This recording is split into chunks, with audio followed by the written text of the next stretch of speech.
combine, today's the last day, and I'm going to combine two things. I'm going to combine PCI DSS for the people that PCI DSS does matter or does apply to their organizations. I will talk about PCI DSS today. I will tell you the mistakes a lot of organizations make when I am doing assessments for them, PCI DSS security assessments. When I'm doing that assessment, the challenges that people have, I'll talk about that. We'll also talk about the documentation. It's not as complex as a lot of people think it is, but yeah, it definitely has its own complexity as it is. So in this room right now, once again, if we go to the chat room, if you had to pick one area of specialization, everybody in the room, if you had to pick one, what will you pick? Will you pick that you want to be a PCI DSS expert, or will you prefer to be a privacy and data protection expert? Everybody, tell me quickly, if you had to pick one, which one will you pick? Privacy or privacy and data protection, or PCI DSS? Everybody, Simon, Eunice, everybody in the chat room. Femi, you would rather pick privacy and data protection? Okay. Let me hear from all the others.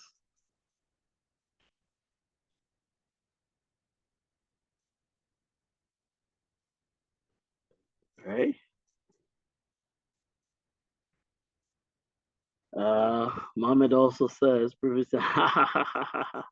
Wow, okay. A lot of people are definitely very privacy and data protection oriented here. Okay.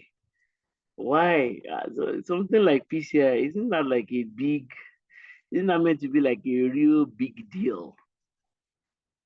Isn't something like PCI meant to be like a real big deal? So why do some people seem to prefer privacy and data protection? PCI is a big deal.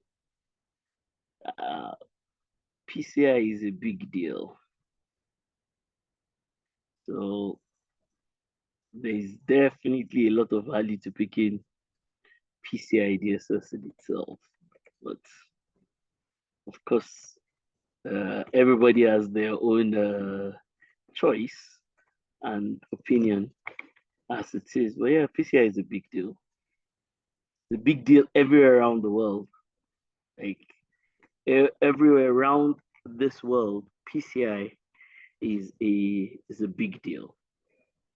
So it's good for you to also know about PCI. PCI is even a big deal in modern day because of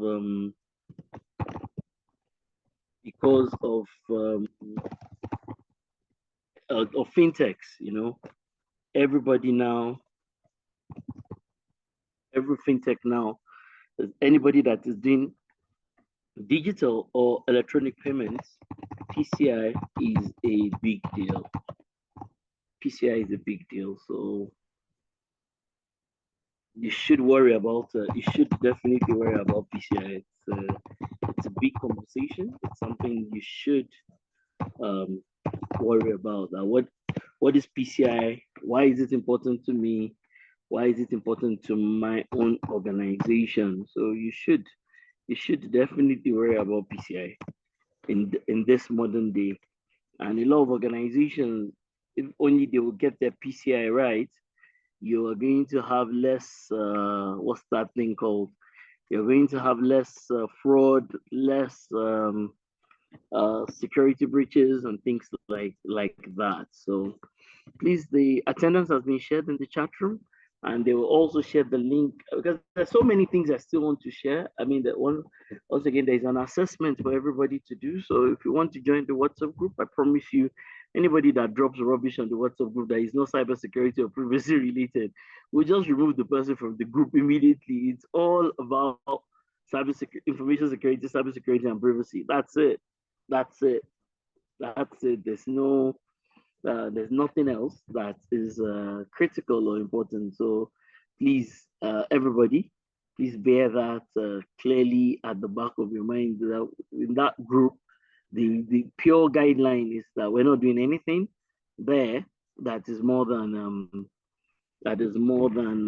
cybersecurity, privacy, data protection, those types of things. Okay.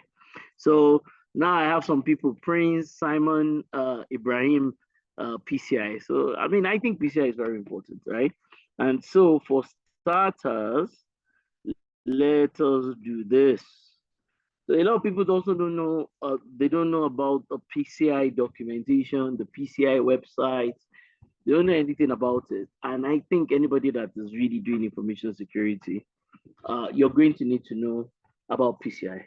You're going definitely, I promise you, you will definitely need to know about PCI. So there are things that PCI provides that none of the other standards provide. PCI represents the most PCI represents the most prescriptive, right? It gives you clear prescriptions for a lot of things. So for example, let me share something here. Hold on, wait a minute.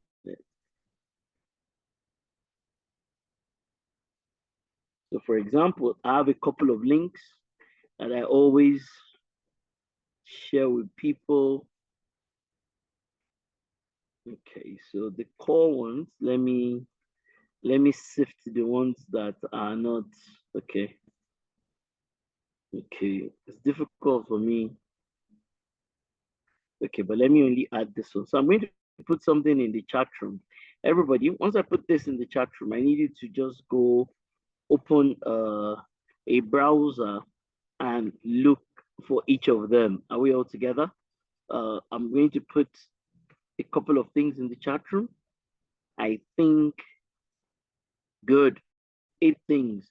So everybody just copy this out, dump it into like a Microsoft Word or Notepad or whatever it is, right? Dump it somewhere, everybody. And so I the if you're a CISO, an information security officer in the room and you're on the call, the first two documents are very important because everybody that is in e-business, that is in e-commerce, that is in any of those kinds of that is in any of those departments, you need to do like an awareness for everybody. And I hope you're all listening. You need to do an awareness for everybody. And PCI has got those two new documents. They've updated both documents, PCI common payments and safe payments, right? So let me look for a PCI safe common payments. Normal training for PCI, we do it over like a 3-4 day period sometimes. So, and then the other one is called safe payments. So you will see that these should be the new versions of both of them. Let me look for the link for them. These are the new versions for both of them.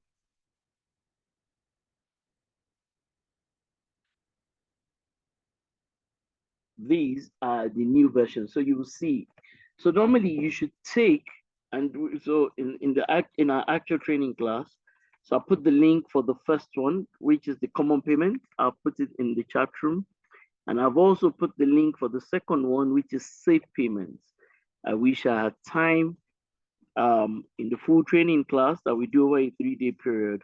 We go through these two documents. And you, as an information security officer, as a CISO, anybody that's got a role like that, you need to take people through these two documents.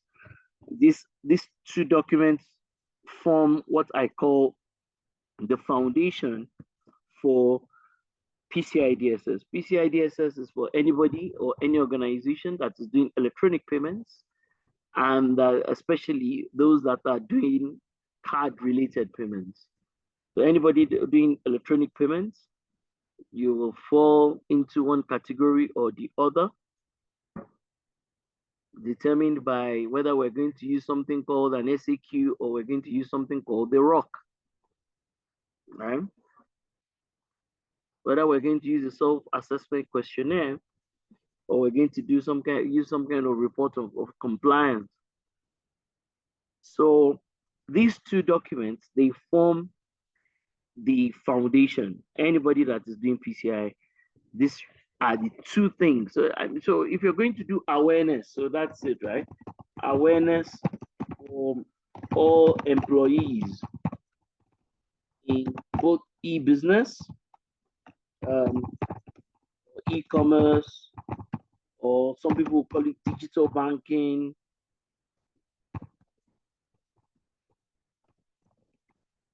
right? If you're going to be in any of the working in any of those departments, the CISO should do awareness for people in all those departments, and it is these two documents that the CISO should use. So either you're an information security officer, you're an aspiring CISO, you're an existing CISO, it doesn't matter. You should use these two documents, okay? To do awareness. So everybody in e-business, you can also even include IT departments in the awareness, because it doesn't translate to the fact that the IT department that they know these things. So you can also do, okay, so of course, cards department, anybody in cards and IT. All these departments need to, right? They should, and of course, and audits and audits. All of them should go through an awareness. All of them should go through an awareness. All of them should go through an awareness. Okay. What do you want me to drop? You said I should drop the list and the links, everything. Wow, okay. I'll do that in a bit. Otherwise, I'll have to do that many times today. Because once people are just coming, then I'll have to keep repeating it. But that's fine. I'll do that now. So just copy the list now, because I won't go back to this again. So those are what the things I'll call the top 9 things. And then these are the links, right? Boma will also share these things in the chat room, in the WhatsApp. Boma will share these things in the WhatsApp. You share these things in WhatsApp.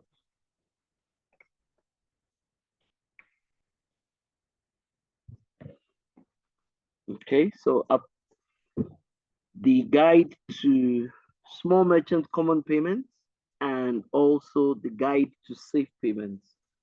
The brilliant foundational things you should know. The brilliant foundational things you should know. And I put it in the chat room, everybody. I said it's compulsory, ordinarily, that all the people that are in e-business, e-commerce, digital banking, electronic banking, whatever you call them, cards department, and IT and audit, the CISO, right, or the information security officer should, okay, yeah, I'm not sharing them again. So Boma will share them. Boma, if you're here, please share the list and also the links, right, in the chat. Okay. So I think I've said that, right? Okay, so that's number 1. Number 2 is, if you go, let me share this, right? The PCI DSS library. If you go to the PCI DSS document library, there are a couple of documents that you should download, but there are only 2 that I just want to focus on. I think you're going to have to register before you can download them, I think. There are 2 of them that you need to focus on. Let me share my screen. So there are two key documents here. The first one, and then the one that is called quick reference guide. The first one, PCI DSS, and the other one called the PCI DSS quick reference guide. Those two documents, right? So the PCI DSS 4.01 document, which is number one here, that's the one that has June 2024. That's the one that has June of the year 2024. And then the other one called, which is number what here now? 2, 3, 4, 5, 6. Number 6, which is called the quick reference guide.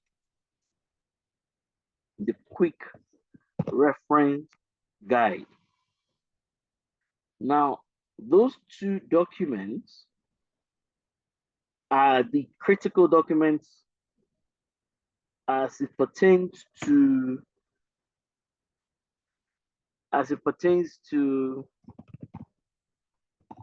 PCI DSS. So all the other documents are very important, but the two that are super important, all the other ones are also very important, but I mean, the two that are super important is the actual guide in itself. There is the actual PCI guide, and then there is the QRG. QRG is not very big. I believe I've added it into the chat room. The PCI DSS document is almost 400 pages. That one is too big, so I'm not going to try to do that, right? But the QRG is very simple. So that's important. That's important. What else is key that I'd like to point out here? There is a document from April. There's this organization called April, and I like their documentation. It's great. And from there, April PCI numbers. Everybody, PCI by the numbers. So you will see in here some of the key things as it will be. So if PCI will tell you that, oh, you should not keep something for more than this. You should not keep this for more than that. And the PCI is telling you now that your password length should be 16 characters going forward. So a lot of people are going to struggle with those kinds of things. So everybody, in the chat room, I've included the KRG, I think. So in this session, that's one of the things I'm going to try to go through very quickly. The KRG. As I said, this training, I'm going to try to do in an hour what we normally will use about 18 hours to do. So when we do PCI, we typically will do that over a 3-day period. So I'm going to try to cover it in an hour. So you can imagine, right? So this PCI 4.0 by numbers, everybody download this document if you can, right? It's a 17-page document. Brilliant document. And I've seen one organization that even uses PCI numbers. The organization uses PCI numbers even without the organization uses PCI documentation, especially the numbers. Even though as an organization, they don't even do payments or cards. But the PCI documentation is useful whether you do payments or otherwise.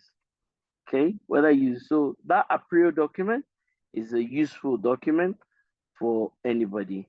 There is also, so I also like this document a lot.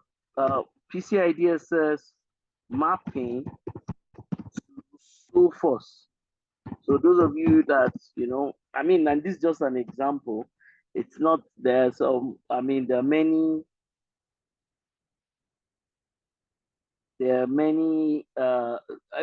every solution provider own uh, has got their own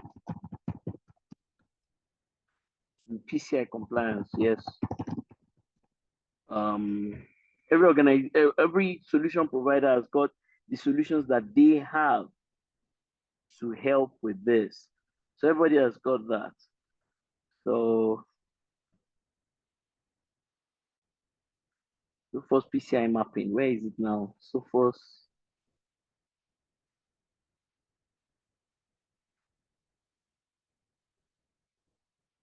it's a PDF document. I'm sure I have it on my computer somewhere.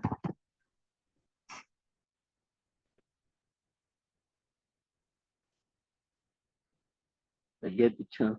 So anybody that finds it, uh,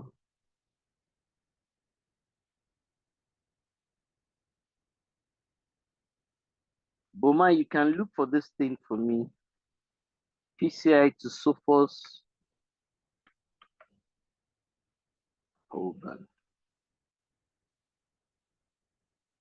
PCI to Sophos.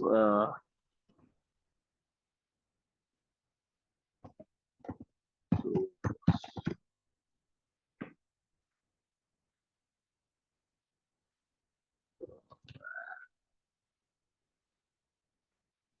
share somewhere.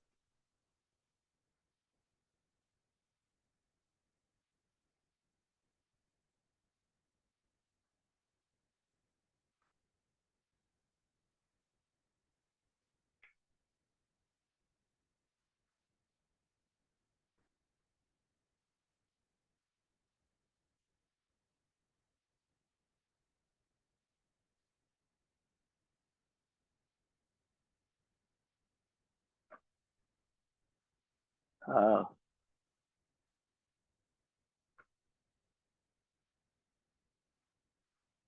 this is the title of the document. Yes, this is the title of the document.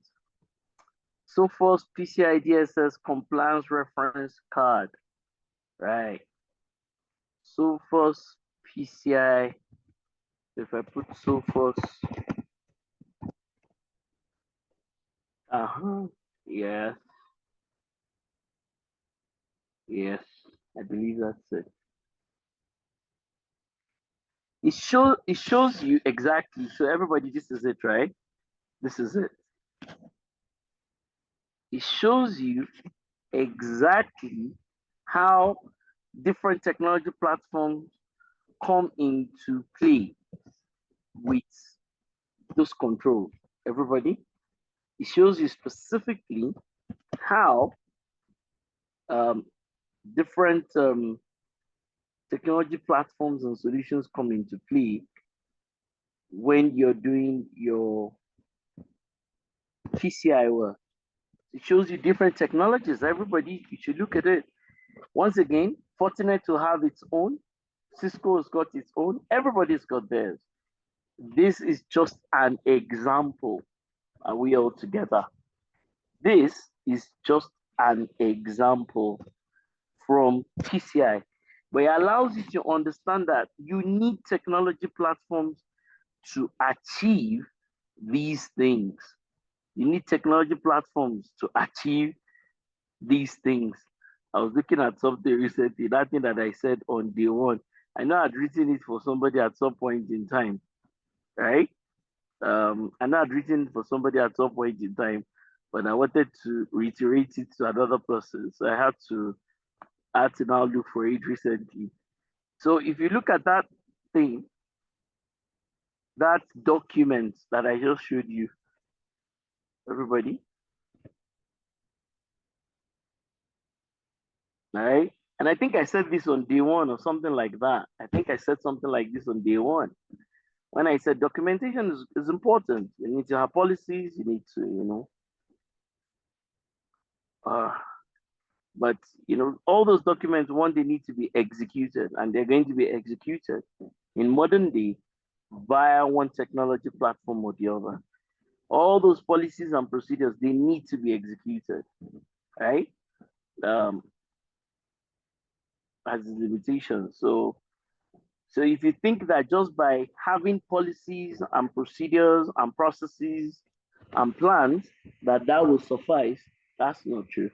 And that's just like we're looking at that Beyond Trust yesterday. That's why we're also looking at this Sophos document today. That's why we're looking at the Sophos document today. Okay, so bear this clearly at the back of your mind. This has to be crystal clear to everyone. Okay. All right. So, so what are the 5 key things that I have said? What are those documents? Let me see if I can itemize them. First, I said the safe payments. Am I right? That's number 1. Safe payments. Then number 2 is common systems. Actually, common systems was number 1.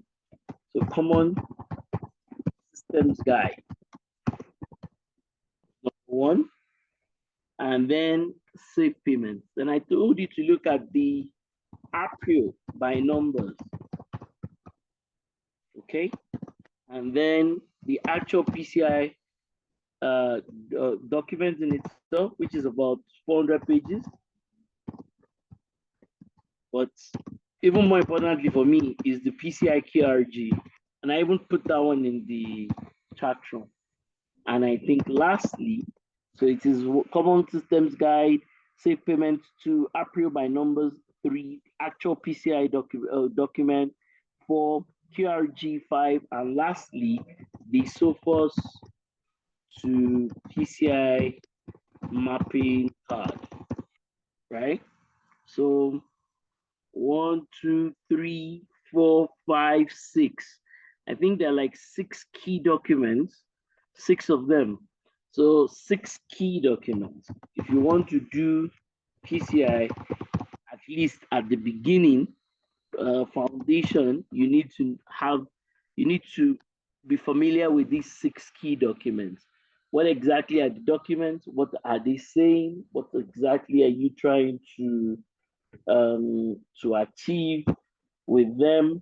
What is the value of these documents? No, no, this is not this one. I put the link, Boma, in the chat room. Not that one. What you have there is an admin guide. No. So the people on the call, if you have these 6 key documents, everyone, please can you signify in the chat room before I move on? Move forward, right? Because this is the heart of the matter. So if you have these 6 key documents, or just put for me, you don't even need the 400-page document. When you start on a real PCI project, then you can do that. But you need the other 5, especially those 2 that I said you should be using for awareness for all the members, all the users and the members in all those in the e-banking, e-commerce departments.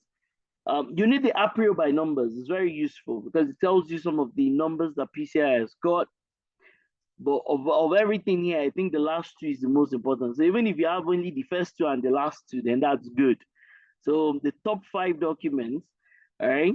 Because in this training class, I'm only going to refer to the QRG very quickly, quick reference guide. But if you know everything in that quick reference guide, then you know PCI.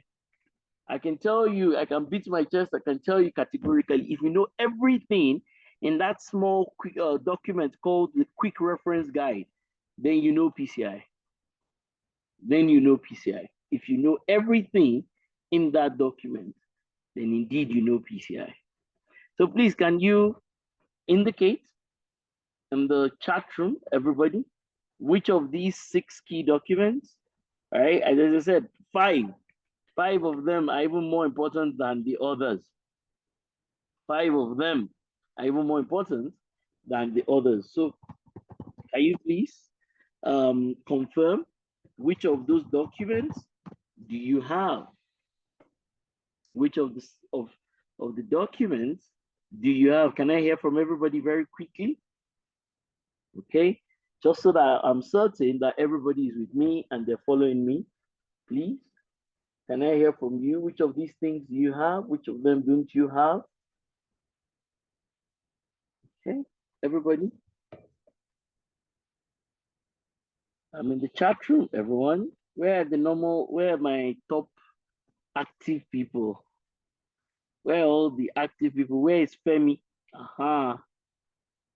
Where is Femi? Where is Prince? Where is Simon? Where is Ibrahim? Aha. Frank, exactly. Right? How many of these documents do you all have? Quickly, quickly. I just want to know before I keep going on. Right? And I'm going to go through. Okay. Anybody here? Anybody home? Hello. Not even one person is answering. How many of these 6 documents have you been able to lay your hands on? Anybody? Anybody? Linus, why? Why? Prince says 2. Winnie, why? Why? Simon says none. Why? I've shared the links. I've shared the links to some of them. I've shared the links. What else do you want? I've shared the April link. I've shared some of the links. Thank you very much, Frank. Right? I mean, I've shared them. So Winnie, Simon, what's the problem? Okay, the Sophos mapping card. I shared the link too, isn't I put the link in the chat room for the Sophos mapping. I've shared it. I'll share it again. This is the Sophos one, the mapping card. Because I want people to tell me, it's very important that you have them. Okay, Eunice. Okay, Winnie says I got them. Eunice said I have 3. Eunice said, okay, he has them now. So everybody, can you all open I will only go through the QRG. Okay, can somebody, so one of my very active people, so can you go through? Frank, can you open which one now? So everybody, I mean, those payments one is fine. I mean, safe payments. So let me tell everybody, let me give an assignment right now. So in order of priority, right? When in a certain sequence, right? So let me start with Nasambu. Have you found the Nasambu? You're going to tell me in the chat room. What do you think is the value of that mapping card?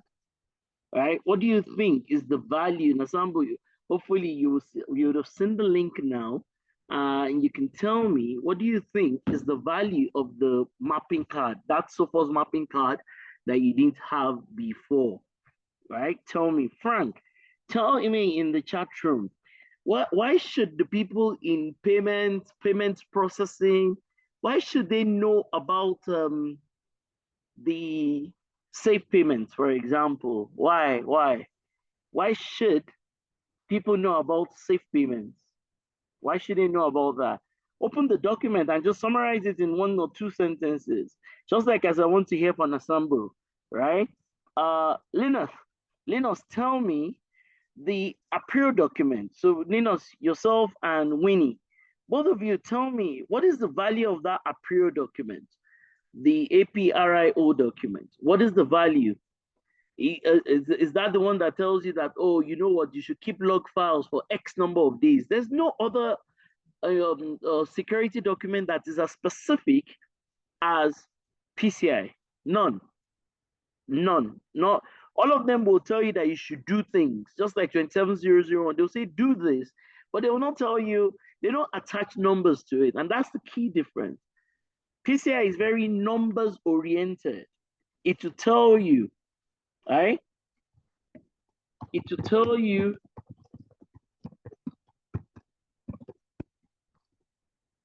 right? What you should keep for 7 days, what you should keep for 14 days, what you should keep for 30 days. PCI it's like that. And that's a major That's a major difference when it comes to PCI. It is very specific. It is like it will pick the numbers one after the other.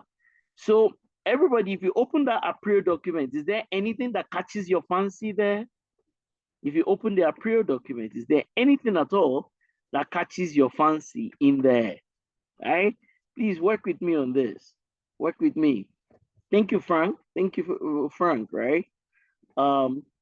Take customer payment. Yeah, yeah, absolutely. So, Frank, I mean, do you think it's important to use this as awareness? Which departments and organizations do you think will need this? Damlola, thank you. Thank you very much. Is that the April document? It starts to focus on some of the numbers you should know about. Nasambu, right? Nasambu. So, what does that reference compliance reference card? What does that mean? But good, Damlola, exactly. The breakdown of the numbers, the frequency. So, for example, how long should you keep CCTV footage? For example, how long should you have your ASV scans, or how often, better still, should you have that? So that's why Eunice talked about frequency here. How long should you, can anybody tell me, how long should you keep your CCTV footage? Number one, how long should you what should be the password length? What is the PCI DSS version 4 recommendation for password length? What is the recommendation for password length? So indeed, you need to know some of these things. That's why the April document is useful. No, Tony, it's more than that now. In the new version, it should be 16. In the new version, it should be 16.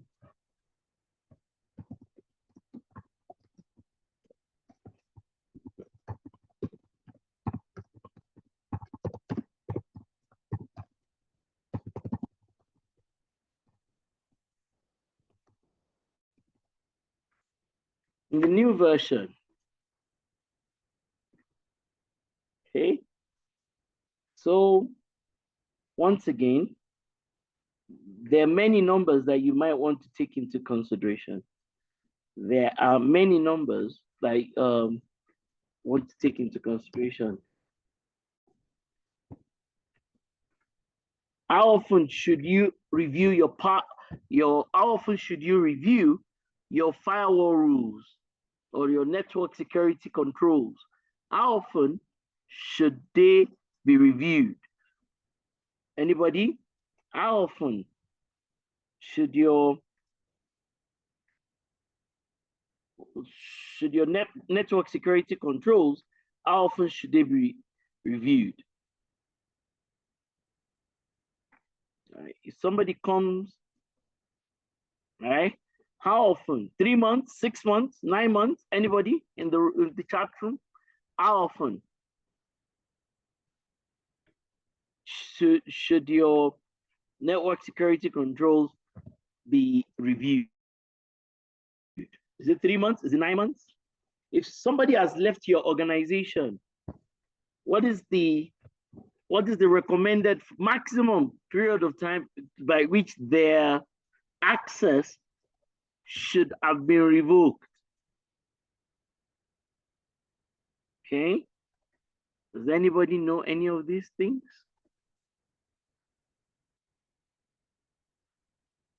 So these are all key things that you need to know.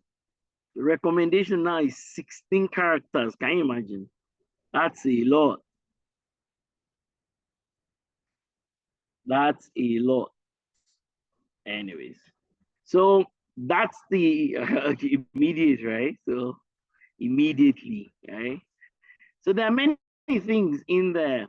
How often should you compulsorily must you conduct a penetration test, not vulnerability assessment. Now, a penetration test. How often?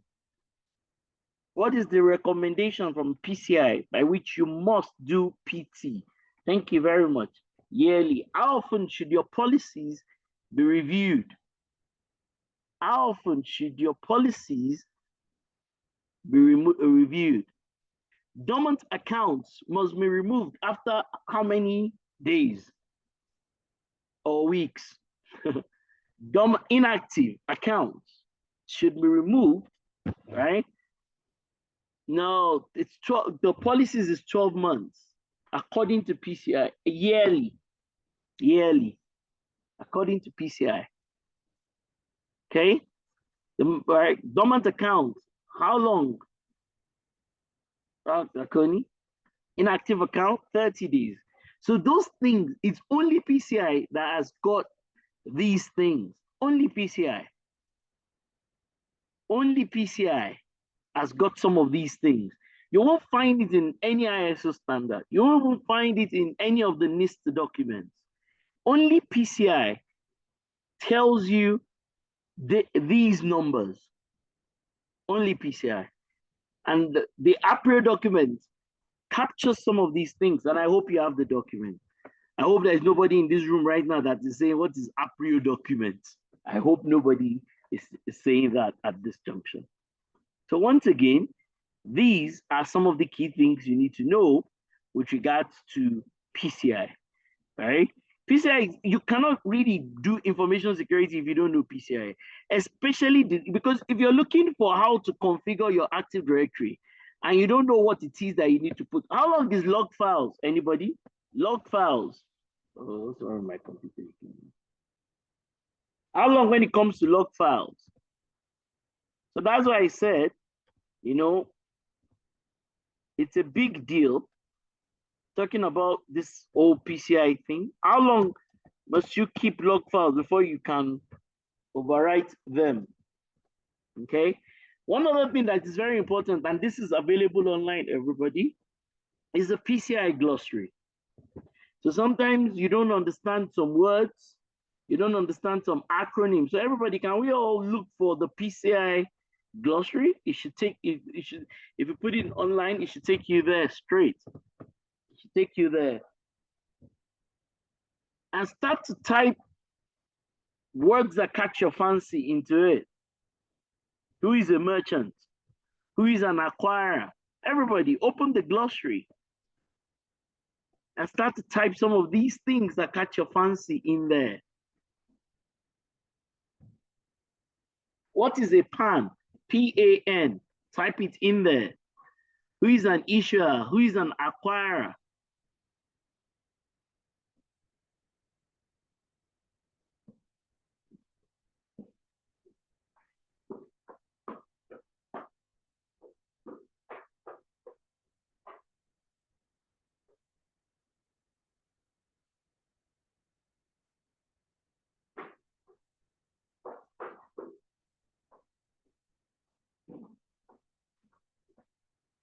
So the PCI glossary is really good. It's really good.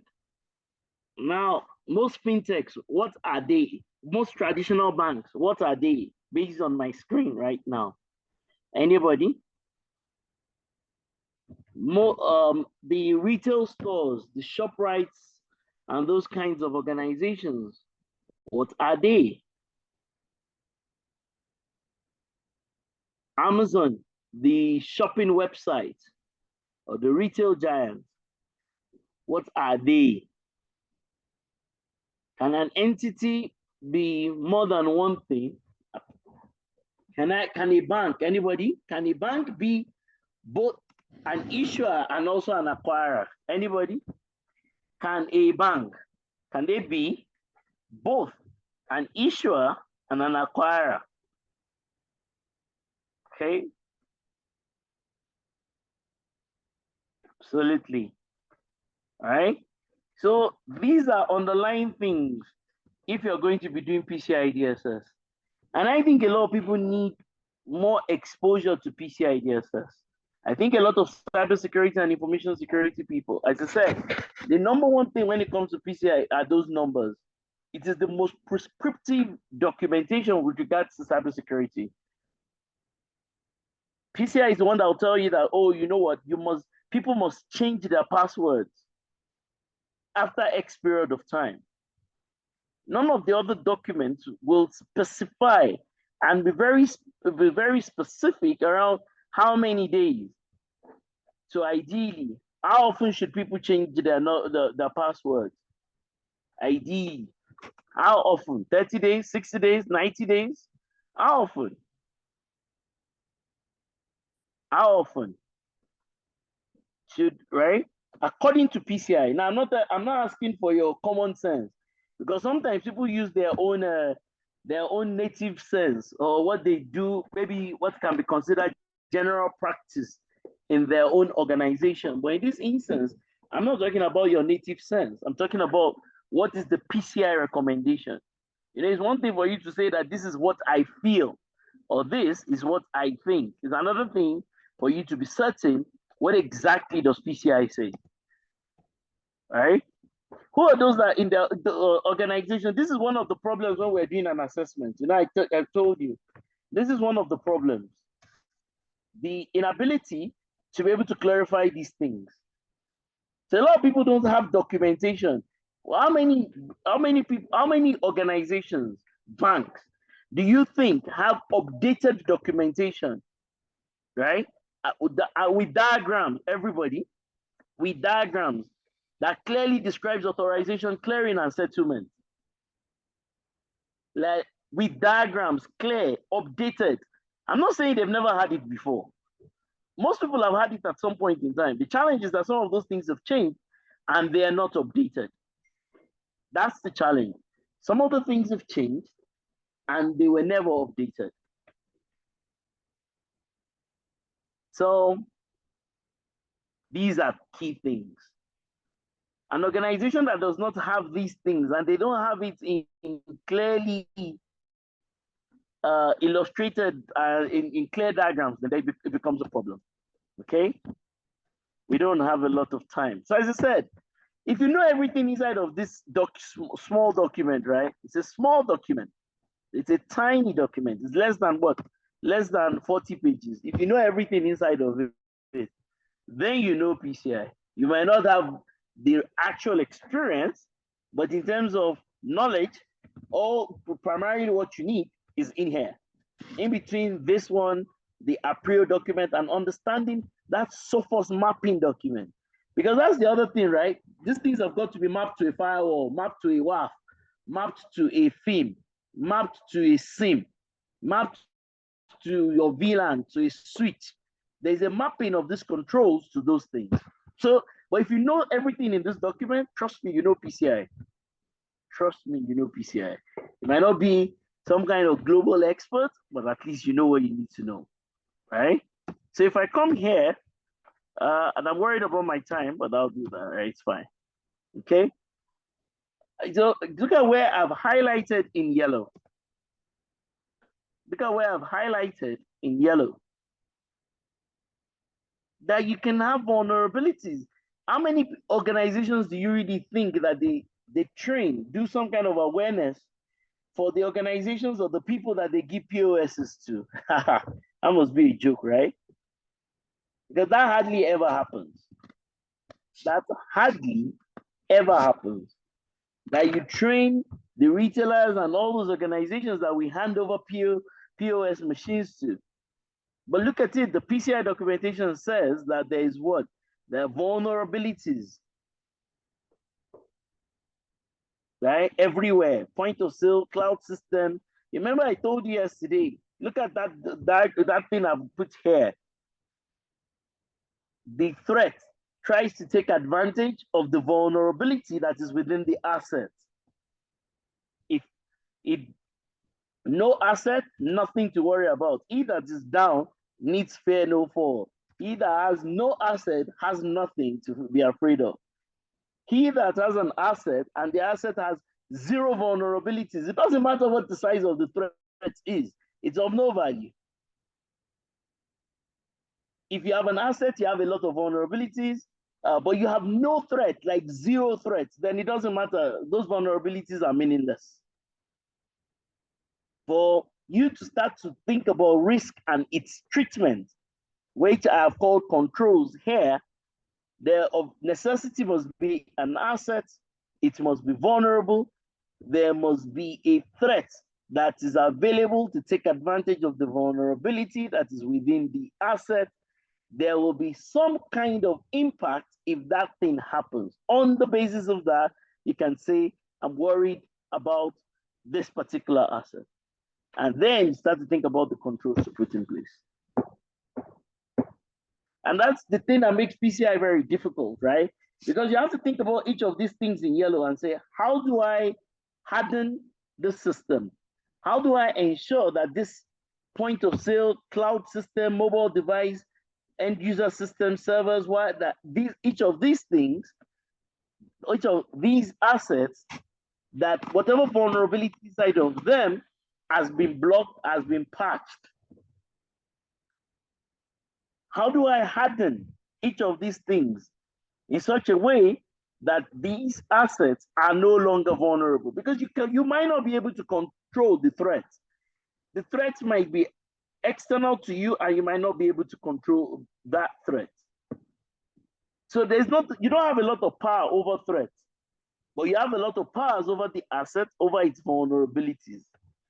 Let me quickly move on, right? I'm not, I mean, this PCI is a big deal. So to go through it even in here, it's too big, right? It's a big deal, okay? A lot of people don't know about an exam called PCIP. PCIP. That means you can be a PCI professional and you don't have to be attached to a QSA organization. Do you understand? But the other one that is a QSA, you have to be with and under an organization. But you can become a PCIP. But it's no big deal. The things are way too expensive for, I mean, they're ridiculously expensive. So here, for example, we have outlined the 4 steps that you need to do if you're implementing internally. These are the steps. You need to assess, you need to remediate, you need to report internally. That's where we get the concept of continuous protection. And there are 4 key entities at the bottom that I have identified, everybody. Electronic cards, electronic payments or cards team, IT team, InfoSec, and then the audit team. These are the 4 core entities that are tied to PCI. PCI is not like 27001, HR, supply chain. All those ones are not the big deal here. This is very narrow. PCI is a subset of information and cybersecurity. Very narrow. It's very in-depth as it is. Okay. What else do I want to talk to you about here? Okay. So if you look at this, your ASV scans, like they call it ASV scans, right? But primarily it's the same vulnerability assessment that you do normally. Unfortunately for PCI, it has to be done by an organization that is accredited to do it. It must be done by an organization that is accredited to do it. So, but of course, you can have your internal VAs all the time. You can even hire an external person for your VA. But for PCI, it has to be somebody that is an approved scanning vendor. But trust me, what they will do and the tools they will use and everything is the same tools you and I use every day. So these are the kinds of things, domains for the web servers, the mail servers, domains used for virtual hosting. You've got to cover all these things. So sometimes when I look at a VA report, I can see that the VA report is, vulnerability assessment report is short because there's some things that I'm expecting it to capture. But sometimes it does not capture some of those things. Okay, this is really where, I mean, I'm going to kind of, well, I'll probably stop somewhere here or something. Yeah, for this PCI today, not here, right? Because it would take too much of my time. But this is the key thing, everybody. There's 6 goals, 12 requirements, 63 sub-requirements, and what I can call sub-requirements, 192, everybody.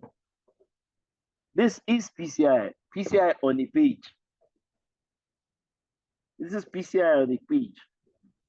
PCI is technical, PCI is narrow, PCI is in-depth, is deep. So you can see, number one, before we used to call these firewalls, but now knowing that there are many types of things that come in under when it comes to network protection, they've now changed the beyond just firewall. So in this new version, they've changed it to network security controls, NSC. Same thing, we need our CCNA guys here, the network guys, the guys that understand access control lists, the guys that understand IP addressing, the guys that understand protocols, the guys that understand network services, CCNA, CCNP, not by exam alone, but by skill sets. You know, those guys that they sleep and eat routing information protocols and those kinds of things. We need them around number one. When we get to number two, we need those same guys. It's just that now we're talking about system components, which is beyond just the network. That system components can also mean databases. It can also mean servers, virtual and physical. It can also mean even some endpoints. So that's why, you know, when I was saying about functional configuration versus secure config, that these are two different things. And of course, there's the thing that is called what? Sensitive authentication data. Everybody is called SAD.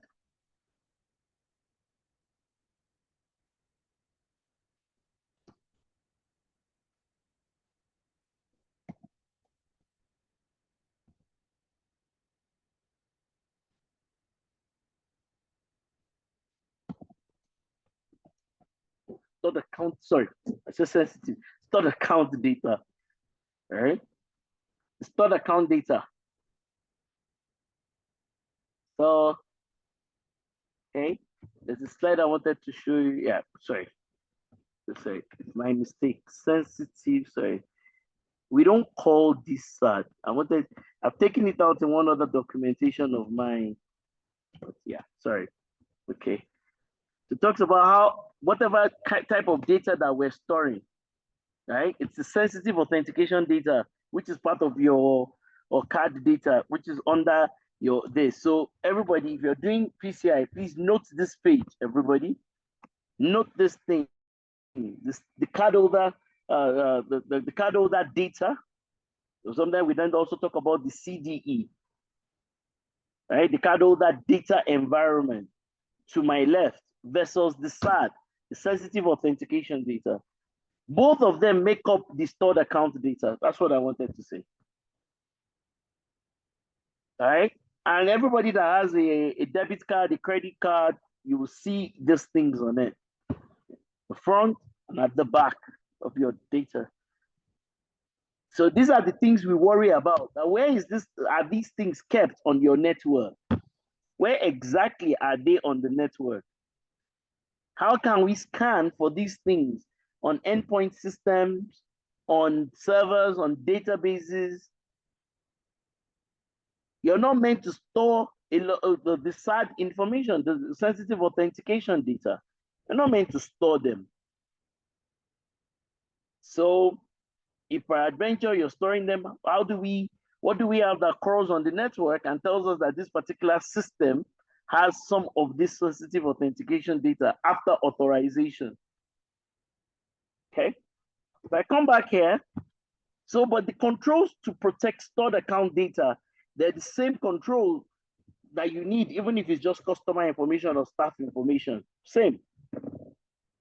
Number 4 then talks about what? Cryptography. Then that's where people start to worry about whether it is data that is at rest or data that is in transit. Number 5, same, our normal antivirus, anti-malware, our EDR, all for number 5.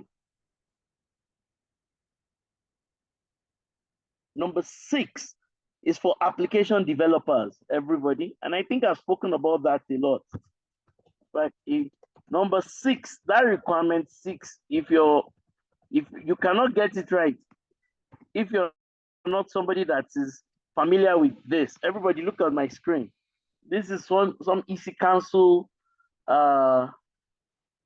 application security course called CASE. So EC Council has got case.net or case.java, something like that. In fact, PCI expects that you have people that are trained not on coding, not on functional coding, but on secure coding. That's the requirement of the documentation, that you have people that are trained on secure coding. And that's what I was telling you, that there is functional configuration, there is secure configuration. There is functional coding.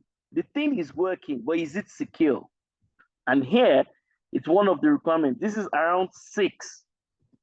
So if I come back here, once again, time is of essence. Don't have a lot of time, right?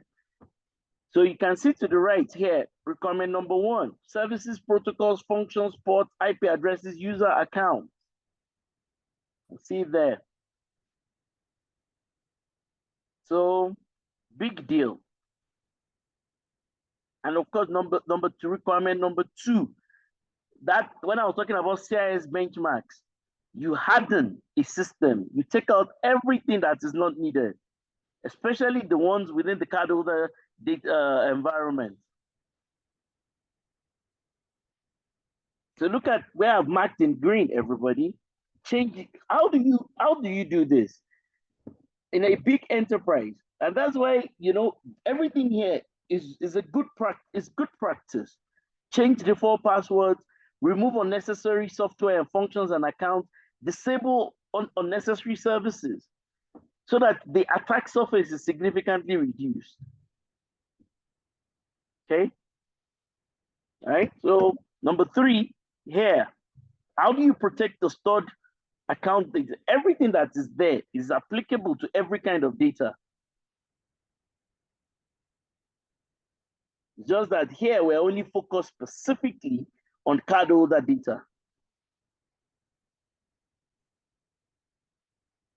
What can everybody see? Can anybody tell me?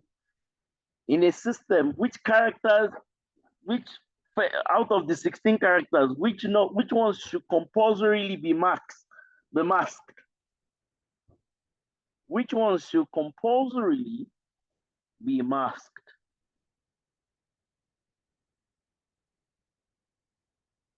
Anybody? Okay. Which ones? If you're using keys, all sorts of keys, how do you do that? Okay.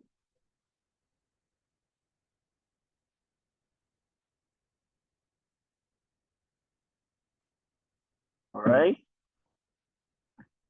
So PCI is very deep, very interesting. Number 4, as we said, right? Cryptography. Number 6, everything that is tied to anti-malware, antivirus, EDR. That's number 5. And then number 6, for application developers, everybody, what are the tools and the platforms that will help you with number 6? Okay. As requirement 6.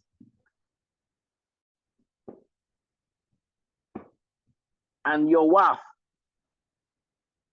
and your DevOps environment, and your GitHub, and your GitLab, and your application lifecycle management.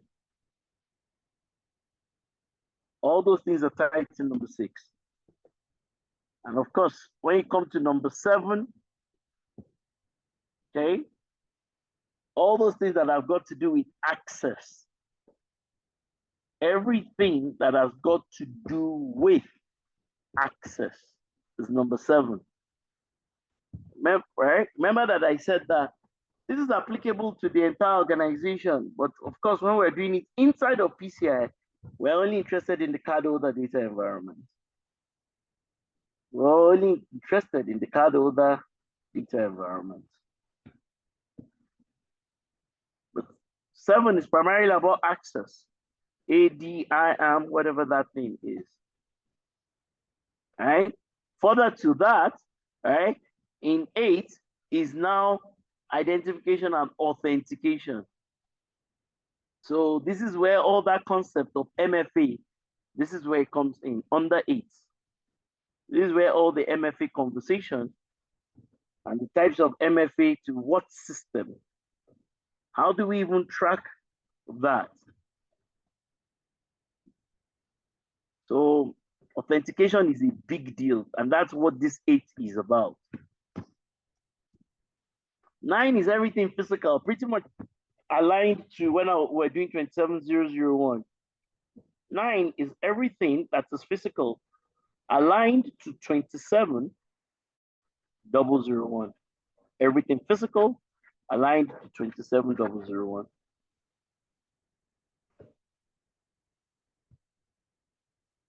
So the physical controls that are in Annex, which is A7. But here, once again, it is very specific. How long should you keep CCTV footage for sensitive areas? How long should you have them?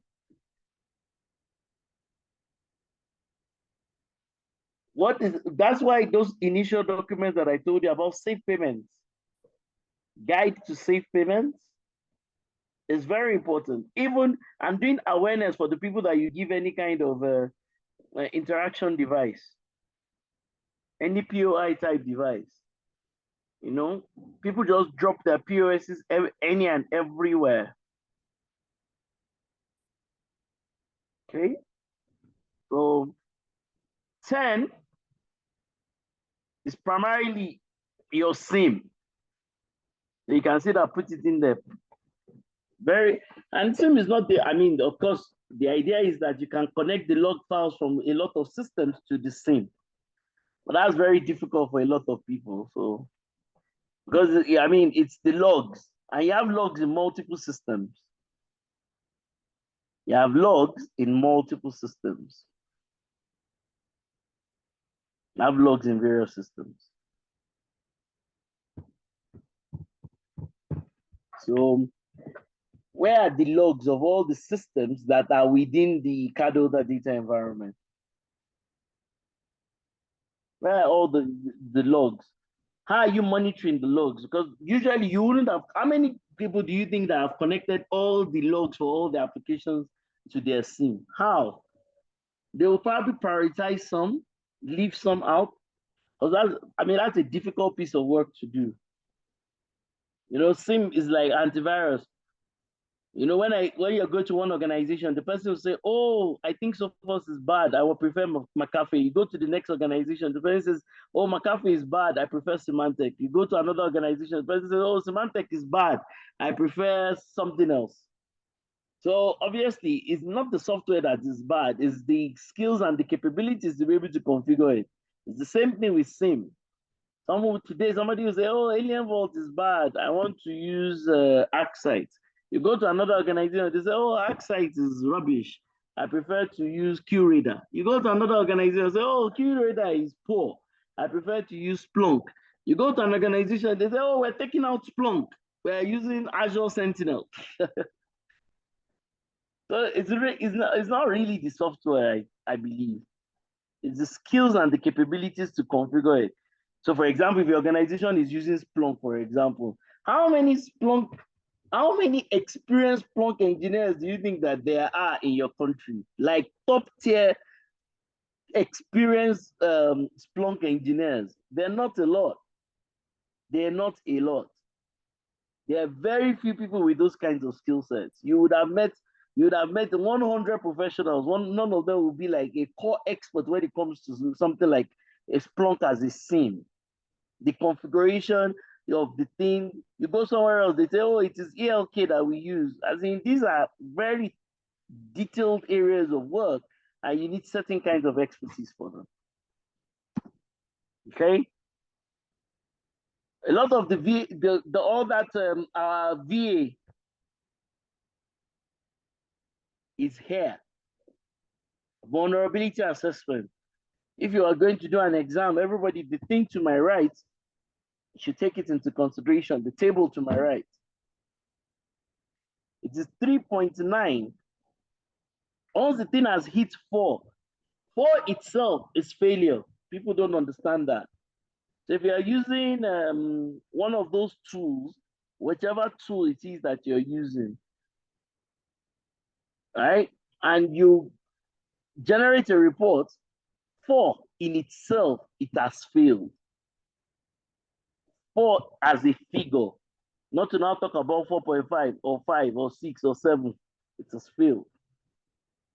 So who on this call is a decent VA person, and what is your favorite VA tool? Everybody, as a person, what is your favorite vulnerability assessment tool?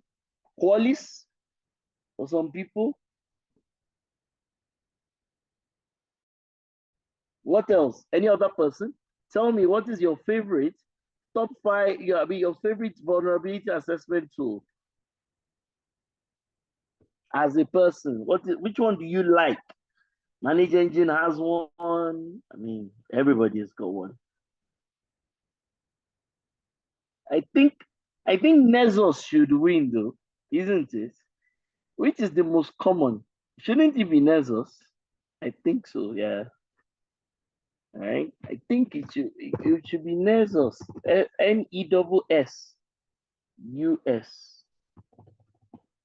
Nessus. Should be Nessus. I think so. Nessus, Qualys, and then definitely all the other things inside of Kali Linux. Okay, OpenVAS too, yeah, so I like things. So a lot of those things. Now, under each of these requirements, there are loads of numbers that you need to be aware of. That is what makes PCI different. The numbers, the level of being very specific when it comes to things. So look at it now. It didn't say, here, it's not telling you that you should just do VA or ASV scans. It's telling you that if you've done your ASV scan, any line item that is above 4, that is 4 and above, it has failed. Most other documentation will not spell this out. They will tell you that you should do vulnerability assessment, but PCI will tell you should do it every quarter. It's very specific, and that's the difference. And of course, there's a portion that is also very 27001 non-technical, and that's clause 12. I'm sorry, requirement 12, I said. Not very technical. So definitely not as technical as any of the other ones. So here, third-party management, your policies, documentation, awareness, risk management, risk register, all those things that come in here. So pretty much those are the 12 requirements, everybody. That's why when I was here, I said this page here. Where's that page? This page here is the key page. 6 goals, 12 requirements,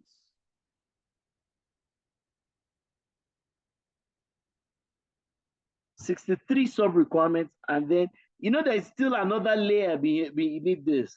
If you have the actual documentation, it can even give you 1.1.1.b. So that's why the documentation is about 400 pages. Because the 400 pages, pretty much, it is breaking each of these things down. But this is PCI. And that's why I said, if you know everything that is in this document, you know PCI to an extent. You know PCI to an extent. You might not be a QSA, you might not be some kind of global expert, but you know PCI to an extent. So everybody, which is your favorite requirement? Everybody in the chat room, Tell me two things. Which is your favorite requirement? And then number two, what is the thing you're just learning about PCI? Tell me. You can also tell me which of the documentation, which of them do you find most interesting? Everybody, quickly chat before I move on to the last thing we're doing, which is going to be the privacy. I'll also try to make some clarifications around that. So, which is your favorite requirement here that you think you're very comfortable with?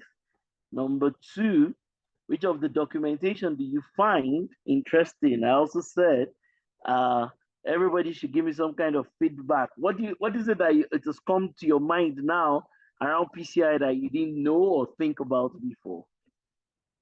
Eunice says the April. Oh, the April is good.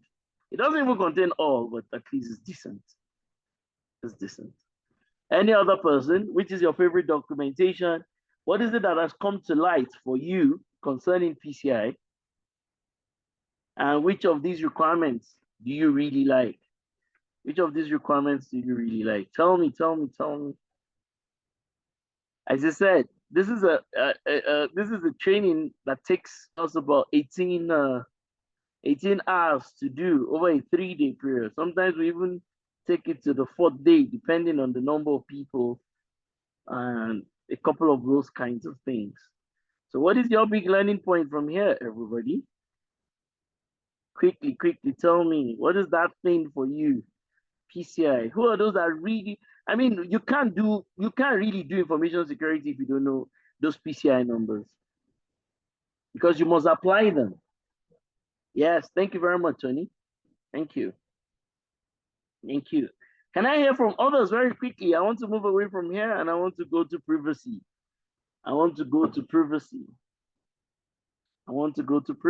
Requirement 10. Thank you, friend. Right. That means you're like a SOC analyst, engineer, Prince, SOC analyst, SOC engineer. There's a brilliant Prince. Open the browser and put EC Council SOC analyst. They've got a brilliant curriculum in there. Just have a look at the curriculum and use for anybody that wants to be a real SOC guy. Go and look at the EC Council SOC analyst. Simon, application lifecycle development, end to end. All right. There is a picture of ALM that we use in some of our training classes. It is the one from one guy called Srinivas. Let me see whether I can find it. Srinivas, ALM, Azure, DevOps. All right, if I can find, I'm sure I'll find it. Hopefully. His name is not Srinivas. His name is something I've forgotten. I found it. I knew I was going to find it. But now this one is on Pinterest. It'll be difficult to. Maybe you can find it somewhere else. But I don't have a Pinterest account. Look at it. Maybe you can find it somewhere else. If somebody can find the actual image for this thing. Brilliant stuff. For that number 6. Brilliant stuff. IoT engineer. I'll still go with something from EC Council. They've got something on IoT. Check. Maybe I'm definitely biased, but I like the EC Council content is usually loaded and well researched. Any other person, tell me what's your big, so who are those who PCI is becoming more interesting for them and looking like they want to now become like real PCI people. 90 days footage, thank you. I hope you can see the comments that people are making in there. 90 days footage, yes. All right. Eunice. Yeah, Eunice, I definitely think PCI is really good. When I started doing PCI about 25, right? Yeah. About 8 years ago, when I really started looking into PCI, I found out that, there were so many things that I took for granted, that I wasn't sure of, that I didn't know, that I just, use maybe my own experience or some weird documentation. And that's when I really started looking into PCI. I'm like, wow, I've missed out too many things. So PCI is really the guide. Anybody that says I do information security, there's no, you have to understand what PCI is. Like, you need to know those requirements and how to achieve those requirements within an enterprise organization. You said requirement 10. Well, NIST has a lot of documentation. So yeah, it will support it. So a lot of those things, even from PCI, they are from NIST in themselves. Oh, a lot of them. There's like a NIST guidance for each of those things. So the RFI will definitely support those things. So, and that's across board. There's so many NIST documents. In fact, there is a PCI NIST mapping that I've seen that brings different NIST documents. But I don't live in the US. I don't live in North America as of today. So I don't worry too much about NIST. Just as you mentioned NIST now, right? So everybody can look for some NIST documentation on privacy. I think it's called the NIST privacy framework. Everybody. So NIST is good. NIST is really good. The NIST controls for that is under 853. There's so many, 100 and something. I mean, it's ridiculous. What am I saying? It used to be about 800 and something. But those are lower level requirements. So, but, I mean, if you bring NIST 853 and all those things, I mean, with 800 and something, the requirements in the old version, I think the new version is about 1,000. I mean, it's too much. It's an overkill. Yeah, yes, Eunice, yes. A lot of North America. Also, I mean, of course, some companies that have any kind of American roots or origin, they're very NIST specific. I mean, I have a friend that he doesn't even understand any other thing apart from NIST. All right. Any other person? What's your big takeaway from PCI? Thank you to everybody that has answered. Babs, thank you. Mohammed, thank you. Prince, Eunice, George, thank you. Yes. I was asking also for which of the documents. I get at the beginning of this class, I shared a list of about 6 documents that I said, hey, everybody. There were actually 8, but I said 6 are very important. All right? 6 are very important. I shared that with everybody. So at the beginning of this class. All right, good. Once again, thank you very much. Give me a minute and we will get on with the last bit here, which is privacy. Give me a minute. I will get on with the last minute, which is a last a session, which is privacy. Just give me one minute.